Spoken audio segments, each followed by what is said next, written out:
Alright everyone, today's video is DM prep, and I feel like it's a very important one because when I first started DMing I had no idea what prep was. I didn't know it was a thing, I didn't know what people included, I didn't know what the usual stuff was, I didn't know what the best things were to have, and so I'm making this guide for people like me who didn't know what it was at the beginning. And prep, some people say prep is not important. I argue that if you are in a game where you A, have the time, and B, your players would appreciate it, it goes a long way towards improving your game because it makes it smoother to run, it makes it easier to run because you have things written down, and it lets you elevate your game because you have a guide of what has happened, and it lets you build a sort of overarching plot.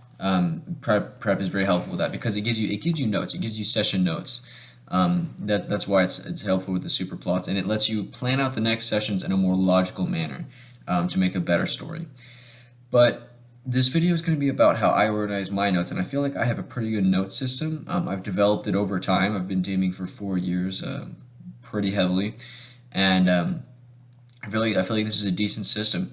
So the basic idea is that you take your notes and you divide them into three sections: the skeleton, the sword, and the shield.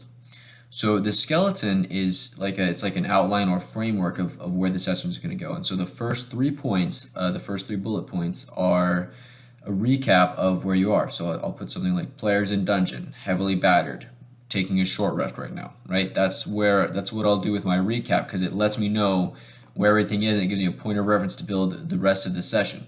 And then the next 5 to 7 points are going to be things that I want them to do in the session. So if I want them to finish the dungeon and then reach Topher, have some roleplay, rescue Fraley, and then find the war table, right? Those are all things that I have planned out that I want them to do. And if I have it on the outline, it's kind of like a steering wheel, helping me get to the points I want to hit. And some people would say, well, isn't this railroading? No, this is not railroading. This is herding your cats, which is very different because the players, they don't know where you want them to go. So you have to give them lead. You have to kind of guide them through the world, and it's like herding cats. It's very difficult. And it's probably going to be what my next expert tip video is about herding your cats. But it is not railroading. It is not bad to herd your players. So that's what the skeleton is. It helps me plan where everything's going. It helps me know what's going to happen. It's a very handy guidance, like a steering wheel. Okay, the next part is the sword.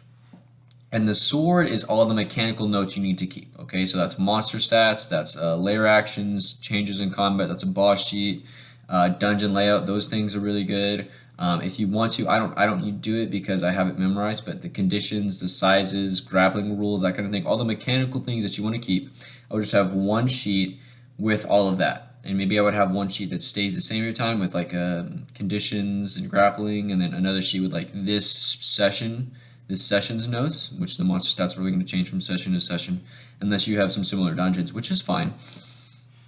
But that's your sword. That's all the mechanical things you're going to have. And if you remember from my video last Wednesday about better combats, you should have a layer action every room in the dungeon. And that's going to sound crazy, but if you watch that video, you'll see why, and I'll link it down below. But it's a good video, so check it out. Now, that's the sword, right? The sword is what you cut with. It's the mechanics. It's how you play the game. And then the final category is the shield. So the shield is the things you use to protect yourself, right? So when the players do something crazy you're not expecting, that's when you use your shield. So a shield is things like NPCs that they're going to meet, NPCs that they might meet, NPCs that you're like, oh shoot, they've gone totally off the rails and I don't know what to do, so you throw this NPC at them, right? And then random NPCs. So if they talk to a kid off the street, so you don't want a lot of the NPCs that they might meet. You're gonna want a list of nouns, okay, people, places, and things that they're gonna run into. The names of leaders of the factions. So the faction themselves might be easy to remember, right? Force Grey, the Harpers, Bregan Diarth. Those are pretty easy to remember. But the leaders are a little bit harder to remember, so you want to write those down, right?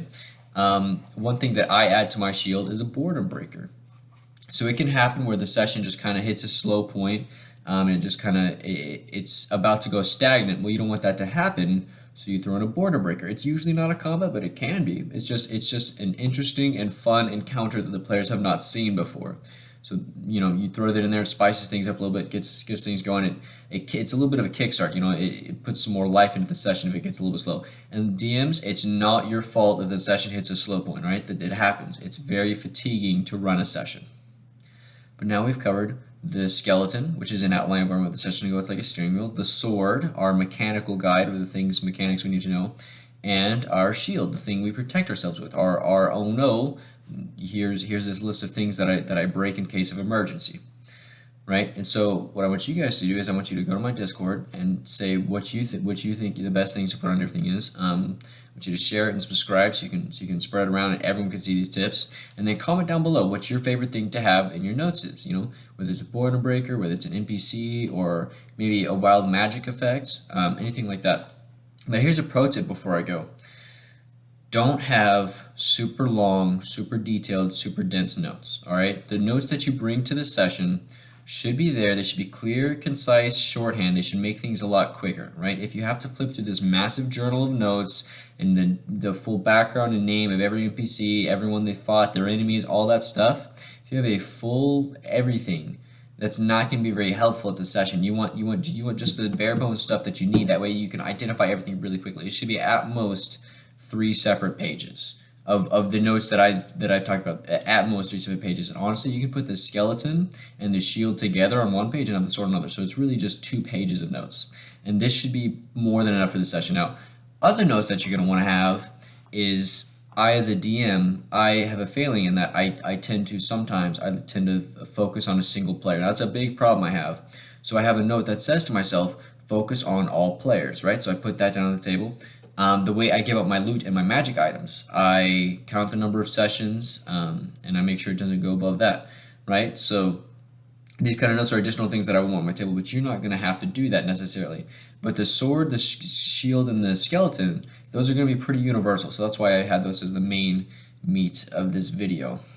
But a pro tip before I leave about notes is I would have a digital note and a physical note. So I would have, like, on my phone or my laptop, I would keep a notepad of everything that I want to know and all my ideas that come to me. And then on my physical note, I would write out the whole overarching story, and I would back that up digitally too. So that's pretty good notes. Anyways, good luck, goodbye, and have fun in your games.